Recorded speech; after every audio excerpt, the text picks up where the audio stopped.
Well, we all know at this point that AOC is a lightning rod in American politics.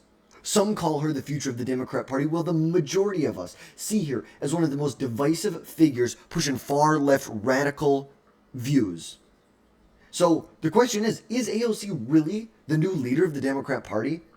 Now, AOC, she came onto the scene back in 2018. She upset a 10-term incumbent Democrat representative, Joe Crowley, in a primary in New York. Really, it was a win that shocked the Democrat establishment. He was, I believe, either the number 3 or number 4 Democrat in the House and lost his own primary. You know, AOC, before this, was a bartender and a community activist, which it completely made sense. Why she has now turned into the darling of the progressive left. It totally makes sense. But right now she has millions of followers on platforms like X, and she's one of the most visible politicians in the world, rallying young voters with her really radical and fiery rhetoric. But her rise to power really reeks of, this idea of style over substance. There is no substance there. She is an empty suit. Social media clout does not equal leadership. It does not equal popularity. It does not equal votes in an election. The Democrats are desperate for a star, and at this point, she's filling it. She's filling it with buzzwords. There's no substance. There's no results. She's just screaming at the sky. That's all she's doing right now. Telling us how we need to fight the oligarchy. Fight the oligarchy. The buzzwords really bring her something right now. But it's almost scary for the Democrat Party because I've talked about this a lot before. I believe that AOC in a Democrat primary could be very dangerous. I believe she could win a Democrat primary, especially in 2028. But you get to a general election, there's almost no chance she would win a general election against any formidable candidate. Someone like J.D. Vance, Ron DeSantis, Marco Rubio, any of them. She would not win. But still, many people are calling her the leader of the Democrat Party, and AOC's influence is undeniable. There were recent polls from CNN that asked who best reflects the core values of the Democrat Party, and AOC was leading it with 10 percentage points. Ahead of Kamala Harris at 9%, Bernie Sanders at 8%, Hakeem Jeffries at 6%, Barack Obama at 4%, and Jasmine Crockett at 4%. How embarrassing is that? In your top, what would this be? 6 people that represent your core values? You have a bartender, a DEI hire in Kamala Harris, and a ratchet congresswoman from Texas, Jasmine Crockett. And like an 82-year-old millionaire, Bernie Sanders, who goes around telling us we need to fight the oligarchy, even though, your party is the party that represents the oligarchy. Don't you remember that? But her fighting oligarchy tours with Bernie Sanders have drawn massive crowds.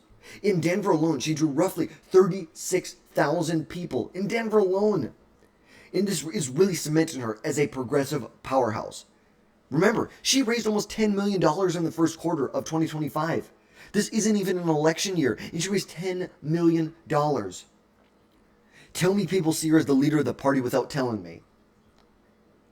But she pushes some of the most radical policies, like the Green New Deal, Medicare for All, which really they excite the far left.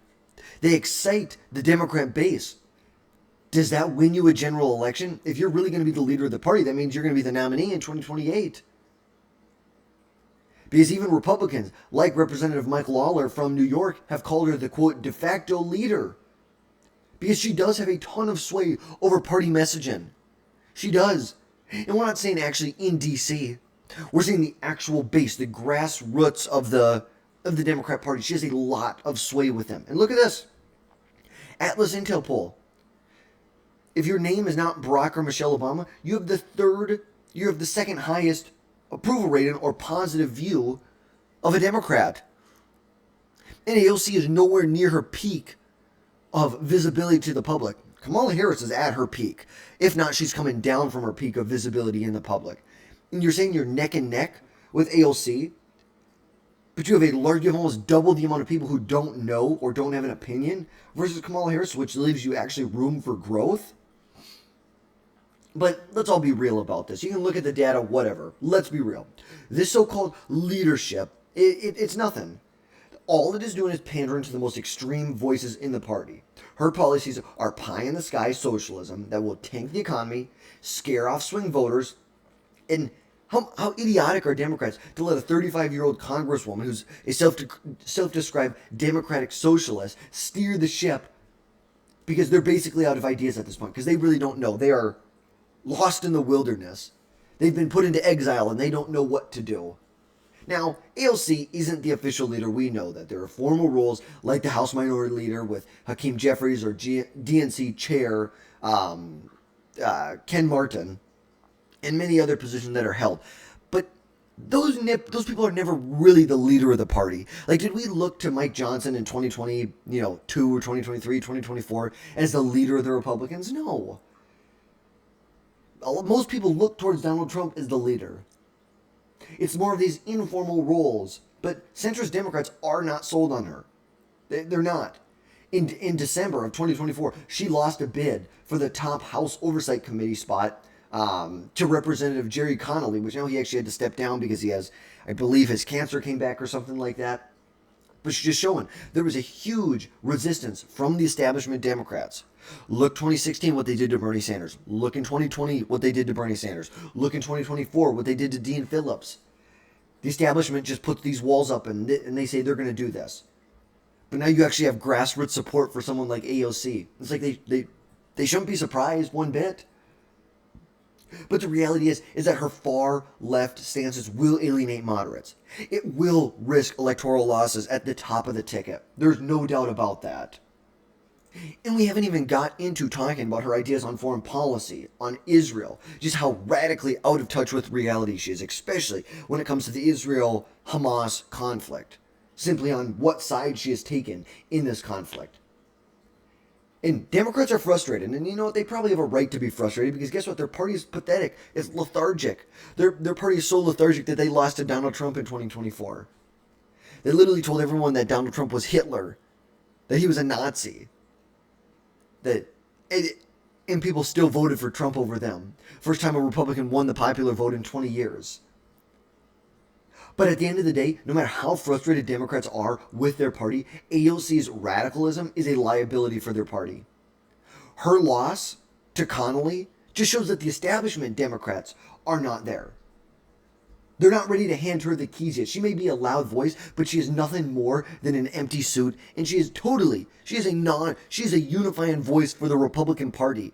If you want to talk about how Donald Trump is a unifier in the Democrat Party, in the sense where Democrats really come together to oppose him, which they've been really bad at the last 6 months. AOC, people like AOC, Ilhan Omar, people from the Squad, those are the types of people who really bring unity together in the Republican Party. But the reality is Democrats are in complete disarray with no clear leader, no clear message to counter President Trump. And this has just created a vacuum that has boosted AOC's profile. You know, there's a New York Times article from March. We don't have it pulled up right here. But there was a New York Times article showing that Chuck Schumer, in a hypothetical 2028 New York primary race, that AOC was leading. AOC was leading Chuck Schumer. And they've also called her the obvious successor to Bernie Sanders' progressive movement. Bernie Sanders is in his 80s. He is not going to be able to rally this progressive base that he spent decades building together forever. He needs to have someone to hand it off to, and AOC seems like the best opportunity for Bernie Sanders to hand this faction of the party off to a new leader. But the Democrats totally lack direction, and it is pathetic. AOC's rise isn't about her brilliance or anything she's done. It's simply about the vacuum that was created by Democrat failures. She's capitalizing on chaos, but her radically extreme climate change Medicare for All agenda will be doomed for the party in swing states. Good luck explaining to me how Democrats are going to win in swing states. How are they going to win in Pennsylvania? How are they going to win in Michigan? Explain to me. When she wants to ban fracking, explain that to one to me. How are you going to explain that to the people in Pennsylvania, the oil workers? Explain to them why they can't feed their families anymore because you want this radical climate change policies, which, to be honest with you, do we even know if climate change is completely human-driven? Sure, I'm sure it's partially human-driven, but we don't know. We don't know. And that's a reality here. But like we said, Nothing about AOC's brilliance. It is simply about her failures. It is simply about the failures of the Democrat Party. And they're looking for a fighter. Democrats want a fighter. Why do you think they're leaning into people like AOC, who they're going out there? They're not actually fighting for anything. It's a complete picture of the Democrat Party right now. They're just screaming at the sky, but that's what the Democrats want. They just want to scream at the sky. But where it's really going to screw them is because Democrats want to stop Donald Trump at every turn, even if what Donald Trump is doing, Democrats support. That's what's going to be really unfortunate for them. And hey, as a Republican, I'm a right-leaning conservative, but as someone who genuinely backs Republicans, I think it's very fair to say, very, very fair to say, that with AOC really filling this vacuum that's left behind by Democrats' inability to do anything, it will spell disaster for them in 2028. Democrats want a fighter, but also remember, you have to win in swing states. You have to win over voters who are on the fence. Because her influence, her social media, her progressive policies, they make her a dominant voice, especially for the far left. But her brand of socialism will define Democrats and fracture them even further.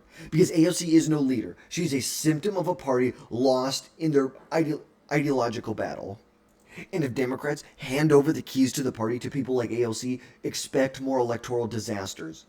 They may run the vote up in places like California. Will they probably do better than Kamala Harris did in California in 2024? Probably. They're probably going to run the vote up in California, Oregon, Washington, Colorado, Illinois. I'd like to say Minnesota, maybe Minnesota, New York. They may really be able to run it up there. But when it comes to the states that matters, Wisconsin, Michigan, Pennsylvania, North Carolina, Georgia, Arizona, Nevada, Maine, New Hampshire. Look at this. New Jersey. New Jersey's getting close at this point. Virginia. Good luck. Like honestly. Democrats need to be pragmatic, not have these, pie-in-the-sky ideas that they're going to try and promote. But let me know, what do you think? What do you think about AOC as the new leader of the Democrat Party? Do you really believe she is the new leader of the Democrat Party? Will she be the savior of the party, or is she going to be the downfall of the party? Drop down below, let me know your thoughts, and as always, smash that subscribe button. Make sure you never miss another video from us again in the future. And folks, we will catch you next time.